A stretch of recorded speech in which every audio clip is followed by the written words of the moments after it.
आपने कभी ये विचार किया है कि पांचों तत्वों का निर्माण कैसे हुआ है? कैसे ये पांचों तत्व बने हैं? और पांचों तत्वों में कौन से तत्व निर्गुण और कौन से तत्व सृगुण हैं? हिंदू धर्म में इतने तक के इन्हीं पांचों तत्वों को ही परमात्मा यानी भगवान कहा जाता है। वो इन्हीं पांचों तत्वों को ही भगवान कहते हैं। भय से भूमि, गैस से गगन, वाव से वायु, अलिफ से अग्नि, नून से नीर।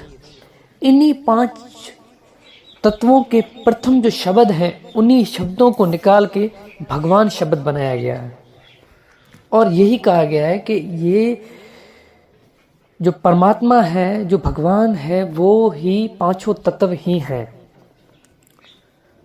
और हिंदू धर्म में इन्हीं सभी को परमात्मा कहा जाता है, यानी कि इनको इतनी पूजता दी जाती है, इनको इतनी बढ़ावा दिया जाता है।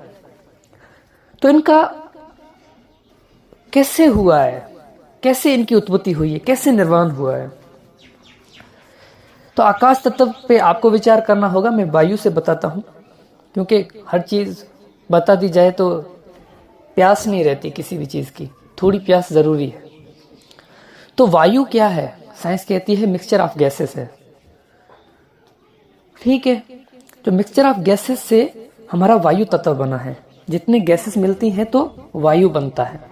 ठीक है, अब गैसेस पे अगर आप विचार करेंगे, जब जो गैसें एक दूसरे से मिलेंगी तो उनमें अट्रैक्शन और रिपल्शन होती है, और उस अट्रैक्शन और रिपल्शन जब होती है तो उसमें हीट पैदा होती है, और उसी हीट को हम अग्नि तत्व कहते हैं।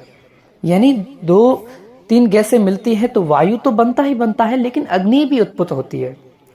और उसी पे अगर और थोड़ा ज्यादा विचार करें तो आपने देखा होगा कि जल तत्व की उत्पत्ति, साइंस कहती है कि हाइड्रोजन ऑक्सीजन गैस जब मिलते हैं तो जल तत्व बनता है।